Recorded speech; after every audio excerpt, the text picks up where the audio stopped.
구독자 여러분 안녕하세요. 마키아벨리입니다. 정치를 보는 눈 마키아벨리. 오늘도 박진영 평론가와 함께합니다. 어서 오십시오. 네, 안녕하세요. 네. 지금 국회를 민주당과 야당 주도로 계속 운영하고 있는데 네. 뭐 잘 가고 있는 겁니까? 어떻습니까? 잘 가고 있죠. 네. 효율적이지 않습니까? 어. 특히 법사위의 네. 상임위원장이 굉장히 속도감 있게 일을 진행하고 있지 않습니까? 네. 법사위에서 입법 청문회를 지금 개최를 합니다. 여러분들 좀 생소하실 건데요. 보통 청문회라고 하면은 뭐 인사 관련 청문회라든가 또 상임위별로 하는 청문회가 있는데 요거는 입법 관련 청문회입니다. 우리 생각하기에 최상병 청문회다 그러면은 최상병이 국방부에서 있었던 일이기 때문에 국방위에서 청문을 해야 되지 않는가 이렇게 생각을 하시는데요. 이거는 최상병 특검법을 만들기 위한 이 법률을 만들기 위한 입법 청문회 형식으로서 법사위에서 바로 합니다. 이건 뭐냐면은 법사위에서 나중에 최상범 특검법을 올리기 때문에 여기에서 청문회를 해버리면은 속도감도 있고 그 다음에 이 법사위에서 진실을 제일 빨리 알기 때문에 훨씬 더 이 특검법을 진행하는데 효율적이죠. 그러니까 여태까지 국회 법제사법위원회, 법사위원회 같은 경우 일종의 상원 역할도 하고, 또 뭐랄까요, 이제 법률을 검토한다는 핑계로 해서 뭐 좀 시간을 끄는 그런 것도 있었는데 지금은 렉이 걸렸다라고 이렇게 이제 표현하는 거. 사실 그거 그렇게 하면 안 돼요. 그 법사위라는 것이 상원 역할을 하면 안 되고. 자기 검토를 하는 거지 않습니까? 위헌 법률 소지가 있는지 그리고 다른 법률과의 충돌이 있는지 이런 부분들을 먼저 검토하라는 뜻이에요. 예를 들면 이제 정부에 있는 법제처의 기능과 비슷한 역할을 하라고 해서 법사위에 그런 권한을 줘놨는데 그걸 빌미로 해서 다른 상임위에서 올라온 것들을 틀어막고 있는 이제 그런 역할들을 했었거든요. 이거는 사실은 법사위가 잘못 운영된 겁니다. 그러니까 틀어막는 역할이 아니라 지금 법사위는 앞에서 틀어주는, 지금은 이제 풀어주는 열어주는 역할을 하니까 오히려 잘하고 있는 거죠. 아니, 또 하나는 법사위원장은 그래도 대부분 법조인이 하지 않았나 싶었는데 법조인이 아니어도 법사위원장을 하네요. 법조인이 아닌 사람이 법사위원장을 해야지 잘할 수 있는 겁니다. 원래. 그렇습니까? 거꾸로? 역대 법사위 제일 잘했다라고 민주당 계열에서 평가받는 사람이 이른바 박박남매입니다. 박지원 의원 그리고 전 장관을 했던 박영선 의원, 중소기업 벤처부 이런 사람들이 제일 그 법사위원을 잘했다는 평가를 받고 있고요. 생각해 보면요, 법조인이 법사위하면 이해충돌 아닌가요? 그런 느낌 들지 않습니까? 그런 부분에서 저는 법사위도 법률적 지식을 많이 아는 것이 중요한 것이 아니라 상식적인 수준에서 법을 볼 수 있어야 되고요. 그다음에 더 근본적으로는 헌법에 대한 이해도만 있으면 됩니다. 헌법은 정치학이거든요. 대다수의 내용들이 정치적인 이야기들이기 때문에 우리가 아는 법조인들은 보통 대한민국 법조인들은 형법, 민법 이런 거 공부 많이 하지 헌법 공부 잘 안 하잖아요. 안 하는 수준에 잘 몰라요, 솔직히. 그러다 보니까 오히려 일반적 상식을 갖고 있고 인문사회학적 교양을 가진 사람들이 법사위 하면 더 잘할 수 있습니다. 그런 변화가 지금 최근에 국회 변화를 이끌고 있다 이렇게 봐도 되나요?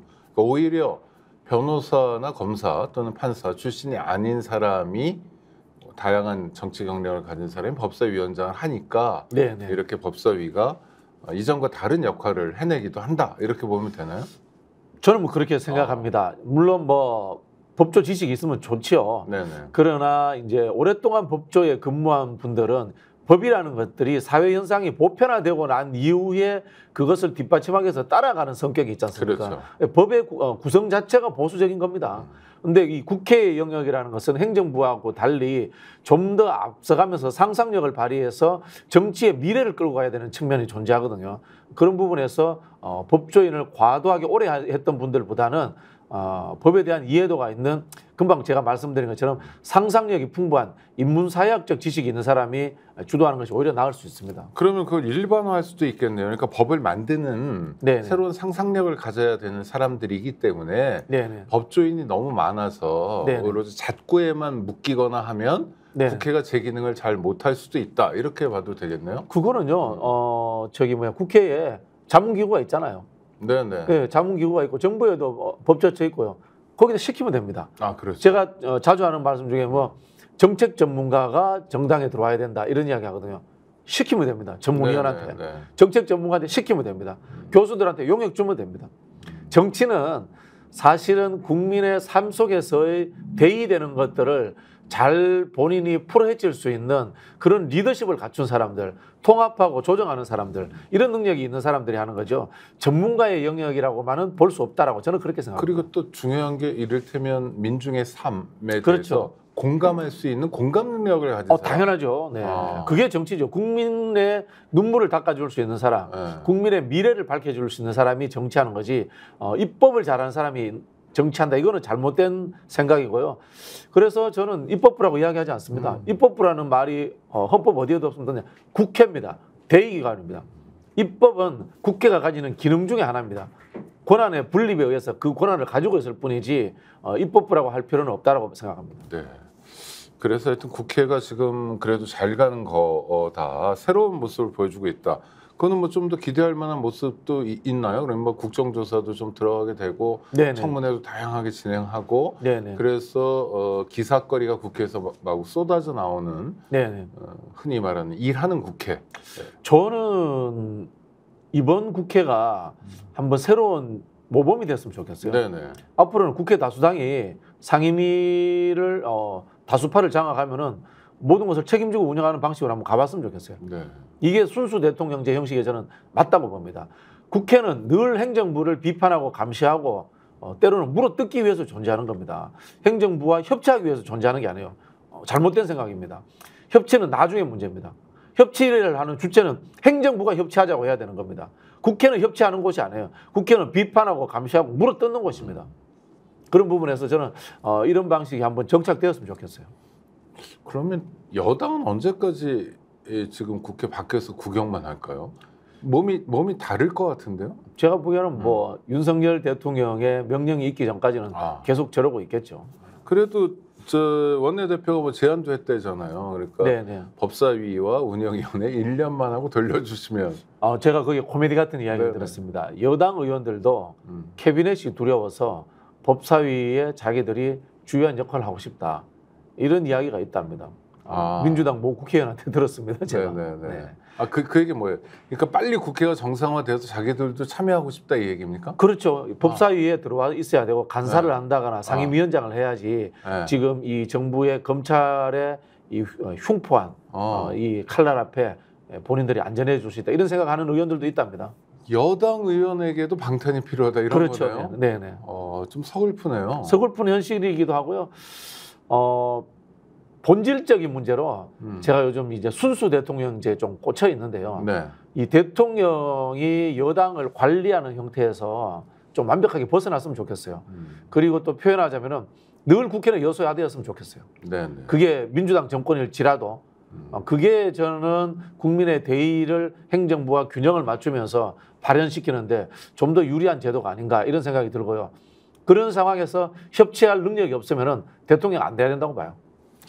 이번에 대통령이 국회에 대한 언급을 모처럼 했는데 저출산 대책을 발표하면서였습니다. 몇 가지 대책을 내놨는데 이제 실효성이 있느냐 없느냐는 좀 따져보도록 하고 뭐 인구 전략 기획부를 만든다 부총리급으로 그러면서 국회의 협조를 바란다 하고 그 대본을 읽듯이 지나갔는데 이런 경우 협조 얼마나 국가 비상사태 선포식 뭐 이러더라고요. 이건 뭐 대통령 본인이 비상사태죠. 대한민국에. 저는 민주당의 그 저출산 정책과도 저는 좀 개인적으로는 다른 생각을 갖고 있습니다.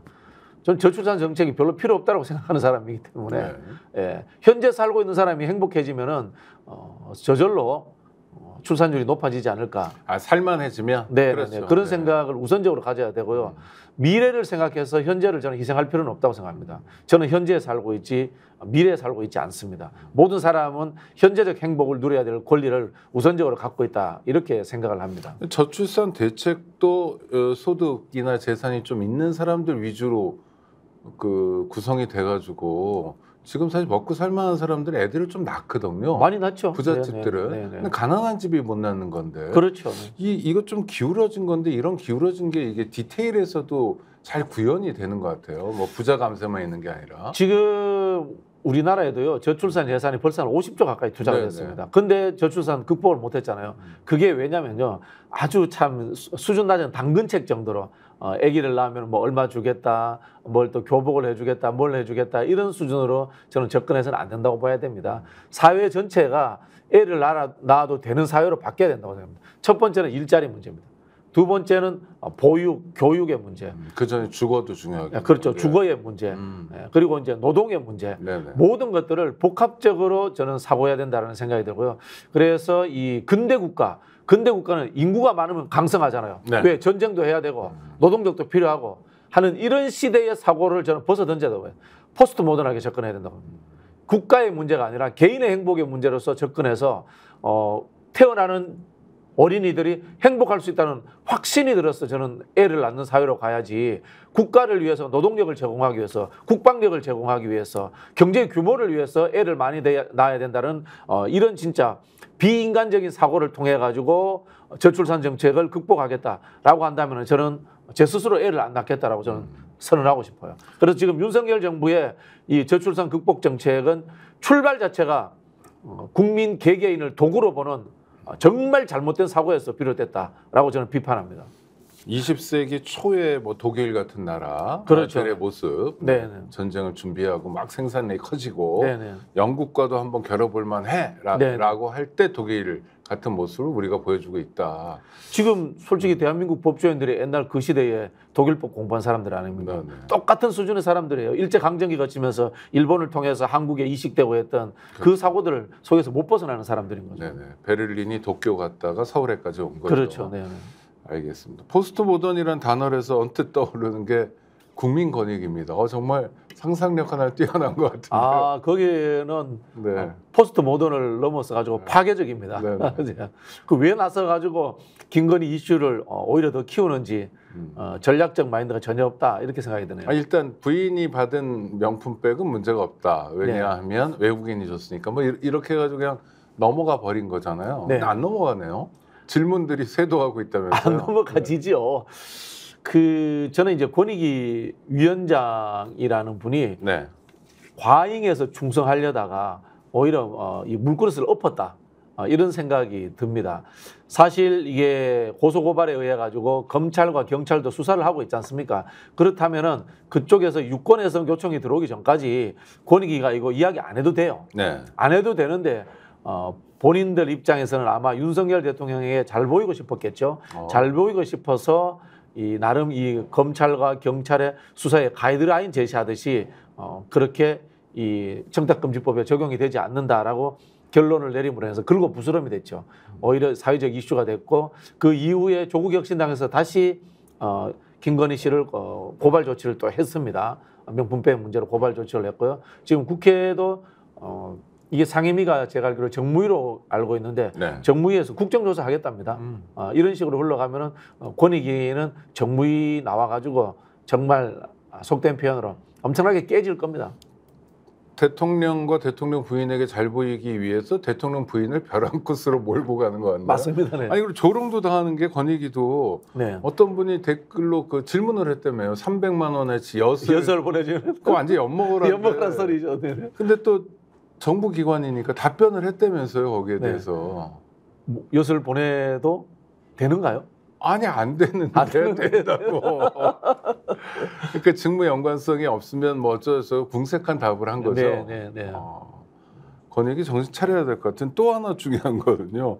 충남의 어떤 군수님이 그 부인이 명품 가방을 선물 받았대요. 최근에. 그분 수사 받았잖아요. 네네. 네. 그래서 뭐 충남도 감사위원회에서 뭐 확인이 되고 어쩌고저쩌고 그래서 이제 수사까지도 가게 되는 것 같은데 아니 군수는 받으면 안 되고 대통령 받으면 되는 나라 이거 어떻게 아니 그래도 가르마를 타줘야 되는 거 아닙니까 국가기관이면 가르마를 탈 수 없는 것 같아요. 제가 봤을 때 윤석열 부부 문제에 대해서는 어떻게 하지 못하는 것 같아요. 아니 그래도 국민들이 볼 때 군수 부인은 명품백 받으면 안 되고 대통령 부인은 받아도 된다라는 거밖에 없는 거잖아요. 그렇죠. 네네. 야 이게 나라냐라고 묻고 싶을 텐데요. 이제 군수는 민형사상 소추되는데 대통령은 민형사상 소추 안 되니까 괜찮다는 거 아니에요. 그 논리로 이야기를 하는데 근데 첫 번째는 제가 봤을 때는 이건 청탁금지법이 아니라 뇌물이에요. 알선수재라고 봅니다. 저는 개인적으로. 왜냐하면은 그 최재형 목사가 부탁했던 것들이 이루어지기도 하고 그 절차에 올라가서 공무원이 최재형 목사한테 직접 전화를 하기도 합니다. 그건 뭐냐? 진행된다는 뜻이에요. 진행된다는 것은 내 개인이 뇌물을 받고 공무원을 통해서 일을 처리하도록 해준다. 알선수재입니다. 전형적인. 변호사법 위반이기도 하고요. 아니 그리고 또 이해 안 되는 건 그 대통령 취임식 만찬에 딱 100명 불렀을 때 초대를 받은 거잖아요. 네네. 그 100명 명단에 들어가기 너무 어려운 거 아닙니까?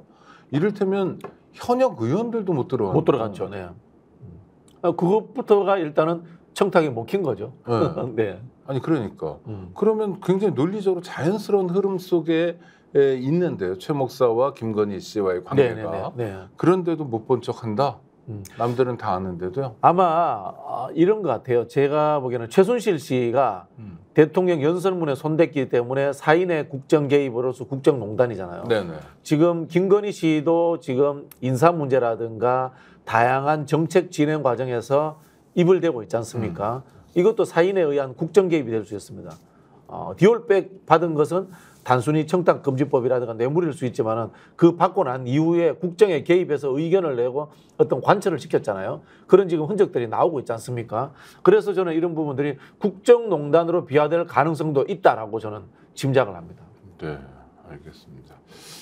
여당이 자기 역할을 해주는 것도 되게 중요한데, 그러니까 정권을 지키는 것, 어떤 대통령을 지키는 것도 중요하지만 사실 정치인의 본령은 국가를 공동체를 지키는 건데 그런 면에서 여당의 역할이 별로 없다. 아까 말씀하신 것처럼 그냥 대통령실에 오다만 하수인이죠, 받고 있고 뭐 그것만 기다리고 있다. 애완견이죠, 진짜. 애완견. 전당대회 뭐 좀 변화가 있을까요? 일단 선수 입장은 지금 다 한 겁니까? 하고 있는 중이죠. 일단 저는 합종 연행을 통해 가지고 한동훈 전 비대위원장이 되지 않는 구조를 만들기 위해서 용대실이 또 깊게 개입할 거다 이렇게 예측을 합니다. 위험한 거 아닙니까? 위험하죠. 박근혜 대통령 탄핵 사유 중에 하나가 당무 개입이에요. 아니 또 하나 위험한 건 그러니까 한동훈이 싫다는 거 아니에요, 윤석열 대통령. 싫다는 거죠. 그래서 실어서 주저앉히면 모르지만 또는 전당대회에서 당선되지 않도록 하면 모르지만 만약 당선되면 레임덕이 가속화되는 거 아닙니까? 레임덕이 아니라 대드덕이죠. 저는 제가 이제 들은 정보도 있고요. 제가 정보를 가지고 이제 추론을 해서 구성을 해봤을 때 한동훈을 저렇게 막는 이유는 검찰 내부의 동요가 일 것이라는 두려움 때문입니다. 윤석열 정부라는 것이 결국은 검찰권을 가지고 사정권을 가지고 이른바 이제 캐비넷이라는 것을 가지고 여당이든 야당이든 쥐어짜서 억지로 권력을 유지하는 형태 아닙니까? 그런데 한동훈이라는 미래 권력이 검찰 출신에서 올라오는 순간 이 검찰들 내부에서 한동훈에 줄 서는 사람이 생기죠. 지난번에 있었던 송경호 서울중앙지검장이 김건희 수사할 수도 있다라는 이야기에 날아가 버렸잖아요. 그런 사람들이 더 많이 생길 수 있는 거죠. 그런 두려움 때문에 저는 초록은 동생이고 한 뿌리에서 자랐지만 한동훈을 저렇게 견제한다라고 생각을 합니다. 뭐 매체 이름은 말하기 어렵지만 어떤 매체에 굉장히 검찰 편을 드는 논설위원이 있는데 칼럼을 쓴 걸 보니까 갑자기 이 김건희 씨가 관저 이전할 때 뭔가 비리가 있는 거다. 이거 파헤쳐라라고 썼어요. 이분이 굉장히 정권을 이렇게 비호하던 사람인데. 이거 약간 그런 신호들입니까? 그렇죠. 버리는 거죠. 김건희를 버리고 검찰을 지켜라. 니네 큰일 난다. 검찰권 뺏긴다. 뭐 이런 거예요. 보수를 지키는 거겠죠. 그 사람들 입장에서는. 그리고 일부 그 언론인들 말씀하신 그분들 이야기를 제가 들어보니까요. 윤석열은 극우도 아니고 아무것도 모르는 사람이다. 그렇죠. 아무도 모르는 사람인데. 그럼 보면 알잖아요. 그렇죠. 한동훈은 시장주의 보수다. 라고 이렇게 좋게 평가하는 걸 제가 들은 적이 있습니다. 그건 그 뇌피셜 아닙니까? 뭐 뇌피셜이겠죠. 뇌피셜인데 뭐 그런 식의 평가하는 걸 제가 들은 적이 있습니다. 제가 방송국 갔다가. 그러니까 윤석열 대통령은 아무래도 아무것도 모르는 사람이고 변호가 안 되니까 그 전에 뭐 공정과 상식 이런 거로 해도 안 되니까 그냥 제끼는 카드가 되고 한동훈이라는 새로운 카드로 주워보겠다. 왜 굳이 줄 서려고 하죠? 유력하니까입니까? 유력하니까 줄 서는 것도 있고요. 실제로 이제 언론사의 사정을 아시겠지만은 네. 우리가 뭐 생각하는 대단한 언론사도 연매출이 한 1, 2천억도 채 안 되거든요. 대단한 기업이 아니에요. 광고로 먹고 그렇죠. 삽니다. 네. 광고로 먹고 살고 요즘은 특히 이제 유튜브 시장이 커져가지고 거기에 있는 조회수와 광고로 먹고 사는데 그리고 또 하나 홍보비가 홍보비 줄어서 그렇죠, 네. 조금 고전하고 네. 있다고 합니다. 예, 정부의 홍보비가 네네네. 이제 줄어들고 있는데 예산이 줄면서 그런 부분에 있어서 어쨌든 경기가 호전돼야 돼요. 네네. 특히 건설 경기에 굉장히 민감합니다. 언론사들이. 그래서 건설 경기를 불러일으키려면은 시장주의 경제를 어느 정도 이해하는 사람이 되어야 된다라는 생각을 가지고 있대요. 그러다 보니까 윤석열 아무것도 모르잖아요. 또 PF가 뭔지도 모를 것이고 김진태 같은 사람들이 사고 치면서 지금 건설 경기가 굉장히 안 좋아졌단 말이에요. 네. 그런 부분들을 풀어줄 수 있는 사람들이 필요하다는 생각을 갖고 있대요. 야, 그렇군요. 그러니까 역시 공동체를 생각하거나 네. 시민을 생각하는 사람들은 별로 없고 다 제 이성만 자기 회사죠, 회사 이성만 차리는 네. 건데 시민들은 누가 생각해 주냐 이런 질문도 생기네요. 네. 결국은 전당대회 일단 국힘 전당대회 어떻게 갈 것 같습니까? 한동훈을 안 되게 만들 거라고 봅니다, 저는. 아, 성공할 거다. 네네. 그래요? 근데 여론조사나 이런 거 보면은 굉장히 많이 나오긴 하는데. 그 지난번에 뭐 김기현 만들 때도 3% 네, 4% 네. 나오는 사람도 네, 만들어냈지 네, 않습니까? 그래서 전략적으로 뭐 윤석열이 수도권의 한동훈 지지자 원외위원장들 부르겠죠. 네. 뭐 밥 한 그릇 사주면서 뭐 어디 공기업 보내줄게 어디 보내줄게. 뭐 그렇게 하면 안 되겠습니까? 네, 네. 그렇게 하고 또 김건희 씨가 유튜버들 불러가지고 뭐 이런 식으로 해서 한동훈을 밟아야 돼. 뭐 그렇게 하지 않겠어요? 제 짐작입니다. 선거운동 기간에도 이제 압박이 들어갈 거다. 저는 그렇게 할 거라고 봅니다. 예, 그리고 전국을 돌아야 되니까 또 그 과정이 네네. 있겠네요. 그리고 지금 보니까 토론회를 5번 잡혔다고 네네네. 하는데요. 제가 하나 팁 드릴게요. 그냥 그 TV 토론회를 한 10번 정도로 늘리세요.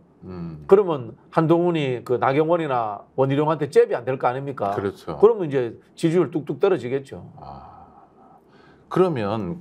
그럼 윤석열 대통령에게도 위험 요소가 있는 건데 전당대회라는 게 네. 한동훈 전 비대위원장 입장에서도 위험 요소가 있는 거잖아요. 있는 거죠. 그래서 당 대표가 되면 야 금이 환영이지만 네. 그게 아니면 자기 정치 생명을 담보하지 못하고 앞으로 정치를 계속하는 게 가능할까라는 물음 앞에 설 수 있는데도 나오려는 까닭. 저는 한동훈이 제대로 정치하려면은 윤석열이 문재인 대통령에게 되받아 쳤듯이 그 정도 각오를 하고 나와야 된다고 봅니다.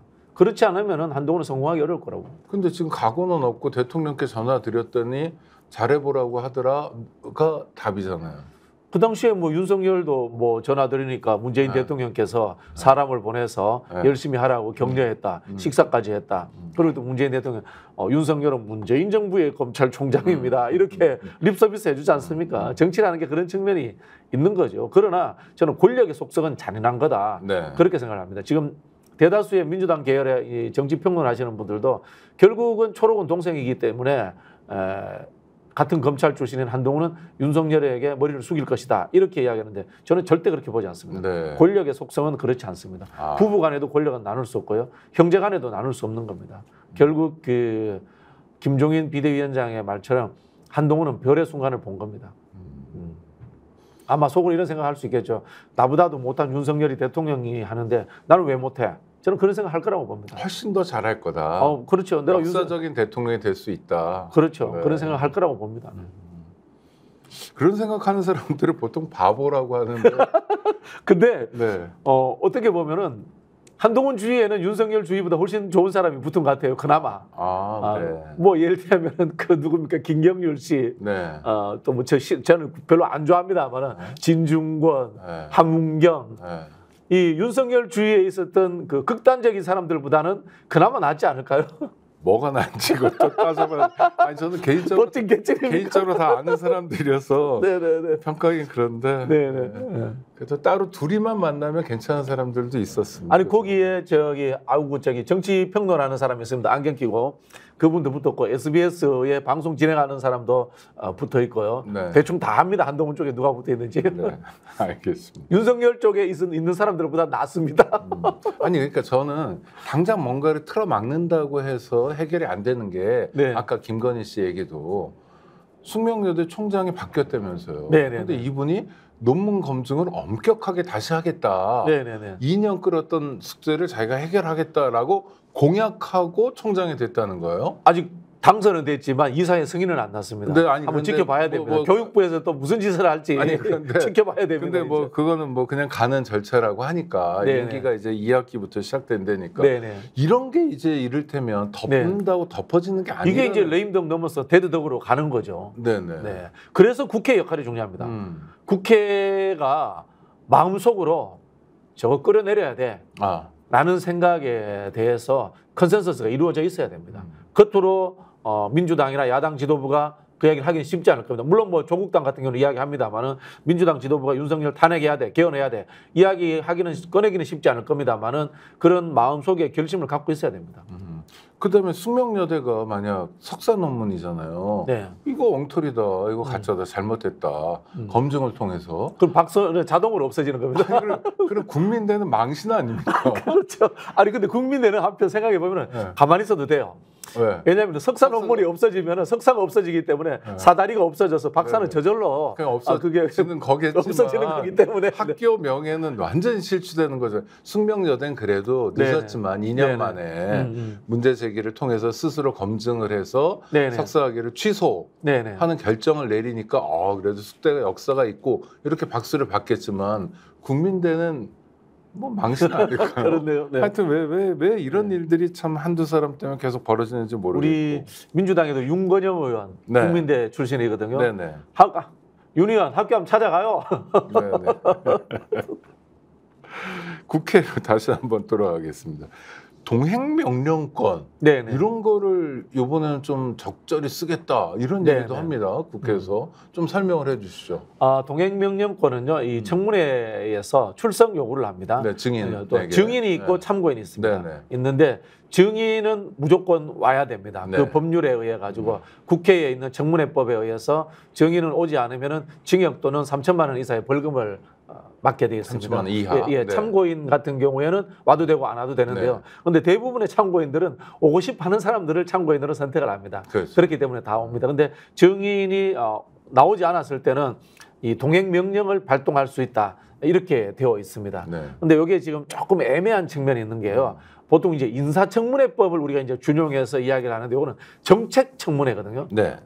입법 관련 정책청문회이기 때문에 이런 상황에서 동행명령이 발동되는지에 대해서는 좀 해석이 다른 부분이 있습니다.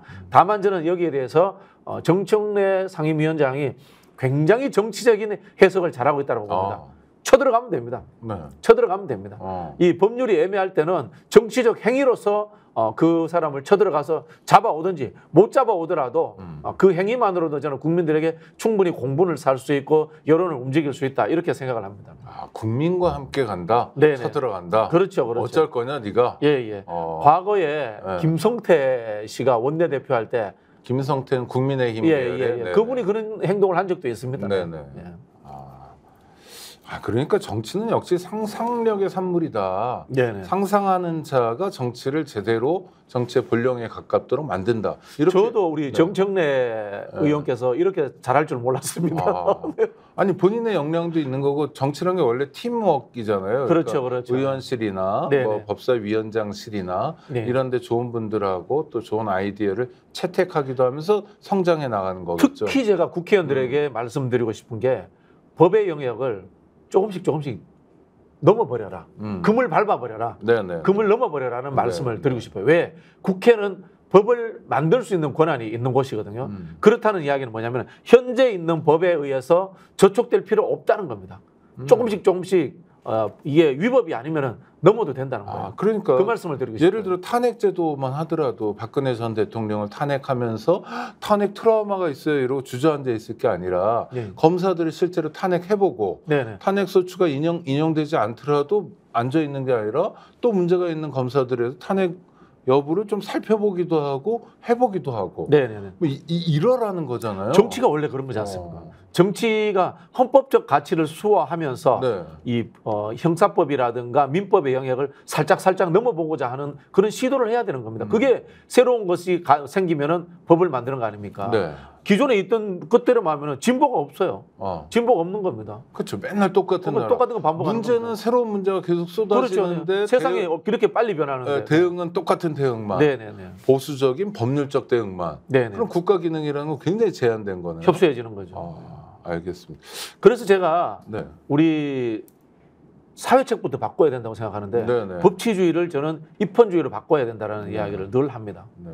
아니 법치주의란 말 자체가 네. 법의 지배인데 법이 네. 지배하는 게 공무원 대통령이다. 네네. 법이 국민을 지배하는 게 아니다라고 네. 가르쳐야 되는데 아직까지는 우리 대통령부터 법으로 국민을 지배하는 것처럼 여기는 그렇죠. 사람들이 그렇죠. 아주 다수죠. 그리고 이제 법의 근거에서 권력이 나와야 되고 사회가 운영돼야 된다는 뜻인데 이게 법치주의라고 써버리니까 법으로 국민을 장악한다라고 그러니까. 이렇게 룰 오브 로잖아요. 네네.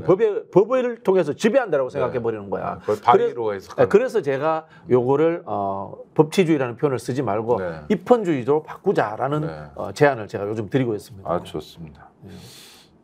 국회의원은 이제 그만뒀는데 네. 그래도 여전히 정치인인지 모르겠는데 우상호 전 의원 네, 가끔 재밌어요. 행사가 하나 열렸는데요. 우상호와 함께하는 대한민국 정당 역사 토크 콘서트 여기 참석해서 왜 저를 안 부르죠?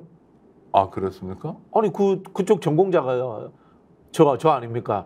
뭐 우리 우상호 의원님은 국회의원으로서 20년 30년 했지만은 저는 실무자로서 20년 30년 했던 사람이고 특히 당에서 제가 연구원에서 정당 제도 정치관계법 담당자를 오래 했거든요. 네. 저를 안 부르시고. 아니 근데 저는 재밌는 게 우상호 전 의원이 이 행사에서 뭐라고 그랬냐면 지금 같은 시기에 민주당에서 자기요 우상호 같은 역할을 할 사람이 안 보이는 것이 걱정이다.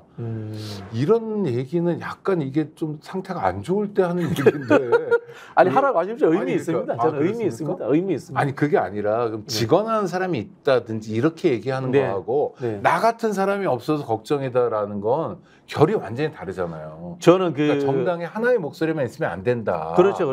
다양한 목소리가 있어야 된다라는 것하고 그럼 역사적으로 DJ 때도 그러지 않았다라고 설명하는 것하고 왜 이 정당에 나 같은 사람이 없냐라고 말하는 것은 하늘과 땅 차이 아닙니까? 맞습니다. 맞습니다. 물론 이제 우상호 의원이 갖고 있는 생각들이 구태의연하죠. 구태의연하고 당원 민주주의라든가 이런 것들을 이해하지 못하는 엘리트적인 사고에 빠져 있습니다. 그러나 저는 이렇게 점수 매기고 싶어요. 1등이 양문석이면 2등이 우상호다. 3등은 뭐냐? 아무 말도 안 하고 생각 없는 사람들이다. 절대 다수예요. 그 사람들이 더 문제라고 봐요. 시대에 저항하는 구태조차도 저는 의미 있다고 봐요. 본인이 뭔가 지킬 것이 있다라는 소신도 가지고 있고 생각의 기준을 갖고 있는 거야. 근데 생각 없는 사람이 더 많아요. 더 문제라고 봅니다. 저는 아무 말도 안 하는 그 사람들은 아무 말도 안 하기도 하지만 아무 생각도 없어요. 솔직히 말씀드리면. 근데 저는 이런 생각은 좀 이 당을 살리는 일을 하려면 나부터 사심을 내려놓고 조정 중재해야 되겠다고 결심했다. 자기가 그렇다는 거예요. 뭘 중재하려고 하는 거예요? 그러니까 그 일은 우상호가 아니면 할 사람이 없더라. 이쯤 되면 약간 심각한 상태 아닙니까? 자기만이 뭘 하고 이런 거. 객관적 사실하고 좀 거리가 있잖아요. 참, 제가 개인적으로 저분을 잘 알거든요. 개인적으로 막 사석에서 형 이런. 뭐 그런 부분들 있지만 그런 부분이 아니라 저하고 우상호 의원하고 같이 유튜브 나가서 토론도 한 적이 있습니다. 민주당 서울시당에서 했던 유튜브인데요. 여러분들 그거 한번 찾아보십시오. 보시면 재밌을 겁니다. 4선 5선 하셨고 통일통이 위원장도 하신 분하고 영선도 아니죠. 저도 이제 마 이중쯤 되겠네. 저기 누구야 아니, 마이너스 3선 뭐 이렇게. 마 삼중이 그 이준석이면은 제가 이제 두 번 아웃됐으니까 마 이중 정도 됩니다. 마 이중 박진영하고 토론하는 거 한번 보십시오. 그렇게 우리 우상호 선배님이 깊이를 가지고 한국 정치를 통찰하고 정치하셨는지에 대해서는 제가 웃음으로 대신하겠습니다. 아니 그런데 민주당 얘기도 좀 해보면 이제 이재명 대표는 이제 그만두고 다시 대표에 나오는 거예요. 네네네. 뭐 그거는 어떻게 평가해야 됩니까? 일단은 첫 번째, 그건 본인의 자유입니다. 그렇죠. 본인의 자기 마음이다. 자기 마음입니다. 네. 그리고 두 번째, 그것이 본인의 대권 전략에 도움이 되는지 아니면은 오히려 마이너스로 작동할지는 집단적으로 한번 토론해 봐야 됩니다. 왜냐하면은 지지율 1위인 사람이고 지난 대선에 대선 후보였고 네. 그런 상황이기 때문에 민주당의 자산입니다. 그 부분에 대해서는 서로 토론을 해봐야 됩니다.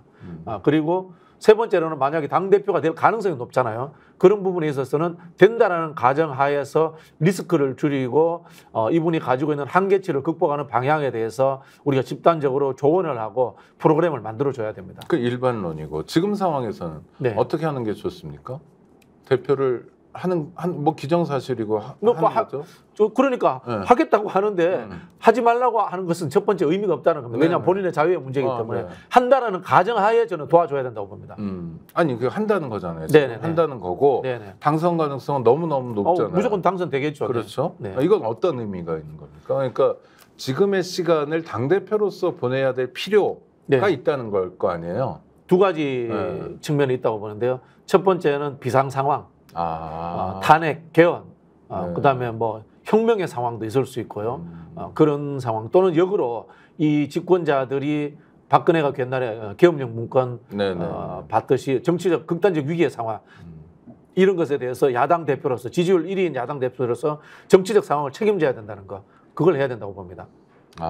두 번째는 본인이 갖고 있는 어떤 이 사법적인 압박들에 대해서 사실 당대표면 대응하기 편해요. 네. 하다못해 변호사 수임 비용도 줄일 수 있고요. 아닙니다. 하더라고요. 이거 현실적인 고민이고요. 네. 황운하 의원이나 다른 이제 검찰에서 이제 저격당한 사람들이 차규근 의원 뭐 이런 사람들이 다 공의하는. 아니 그래서 저는 이제 이재명 대표는 차지하더라도 왜냐하면 윤석열 정부라든가 또 극우 언론들이 워낙 또 그걸 가지고 비판할 거니까.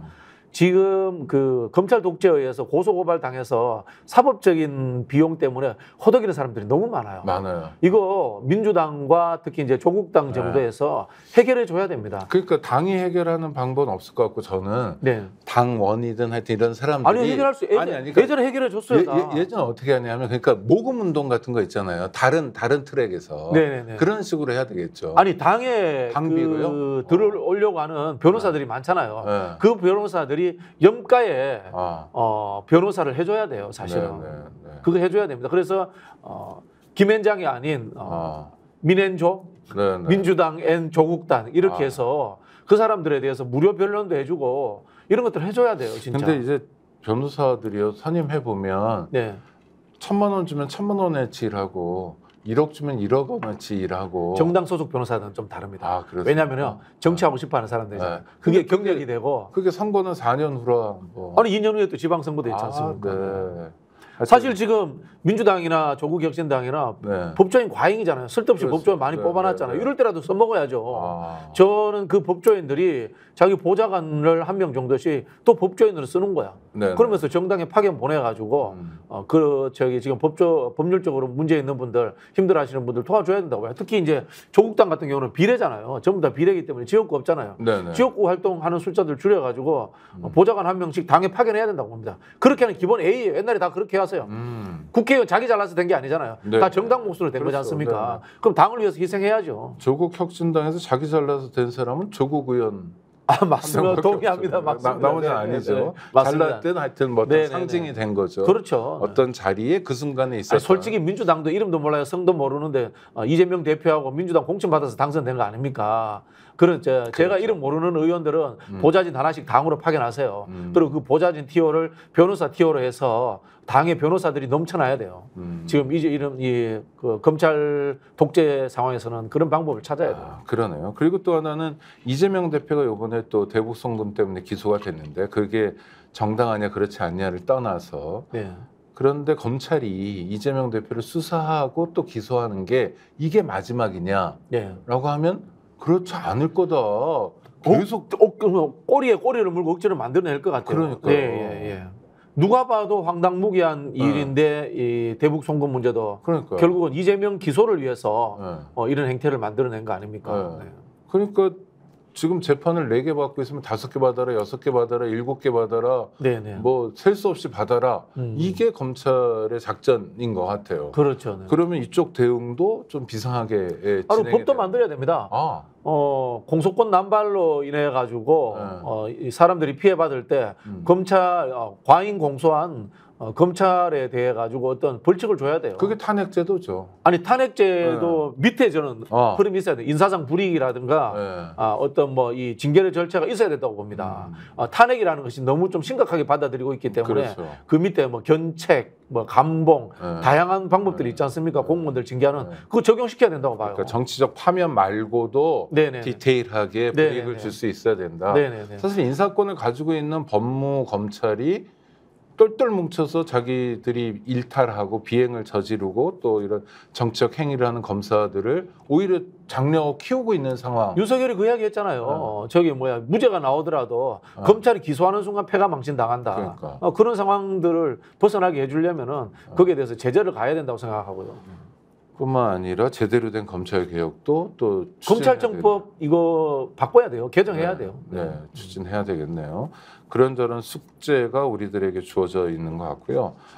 자, 국회가 지금 잘 가고 있다고 하는데 다음 주에도 또 법사위만이 아니라 다른 상임위원회 활약을 좀 지켜봐야 되겠네요. 저는 전 상임위에서 국정조사와 그다음에 청문회를 열어야 된다고 생각합니다. 그 이유는 뭐냐면요. 그렇지 않으면 대한민국 망합니다. 지금 수많은 공직자들 제 생각에는 장차관을 부르는 것이 중요한 것이 아니라 실장급 또 선임국장급까지도 불러가지고 국회에서 정부 정책이 제대로 돌아가고 있는지 감시하고 따져야 됩니다. 그리고 그분들에게 필요하다면 국회 차원의 아이디어도 제공을 해줘야 됩니다. 그 사람들은 이른바 늘공들이잖아요. 늘공들이 윤석열의 눈치를 보지 않고 일할 수 있는 하나의 통로를 열어줘야 됩니다. 의제는 곳곳에 다 있을 거 아니에요. 부처별로 지금 이미 뭐 부처별로 잔뜩 쌓여 있을 거 아닙니까? 잘 안 돌아가고 있으니까. 대한민국 공직 사회가 굉장히 진취적으로 잘하지는 않습니다. 그러나 국가가 망하지 않도록 하는 리스크 관리로서의 역할은 잘하도록 설계되어 있습니다. 월기설기 굉장히 촘촘하게 짜져 있어가지고 리더가 시키는 일은 또 잘하잖아요. 잘합니다. 그 리더가 지금 뭘 해야 될지 모르기 때문에 국회가 그 리더의 역할을 대신해서 정부 관료들에게 시켜야 됩니다. 그래서 제가 이름을 붙였습니다. 이름하여 의회 정부의 역할을 할 시기가 왔다라고 저는 생각합니다. 그 방법을 국정조사와 청문회를 통해서 하시면 됩니다. 단순한 입법부를 넘어서 대의기관 국회 그러니까 제가 자꾸 말씀 입법부가 아니라니까요. 국회라니까요. 대의기관이고 역할을 해야 될 때가 이미 왔고 일부 하고 있는데 또 다음 주에는 새로운 버전으로 더 많은 역할을 할 것을 기대한다. 고맙습니다. 오늘 여기까지 하겠습니다. 구독자 여러분 감사합니다. 감사합니다. 지금 당장 스픽스 구독 눌러주세요. 지금 보고 계시는 영상 좋아요, 댓글도 마구마구 남겨주세요.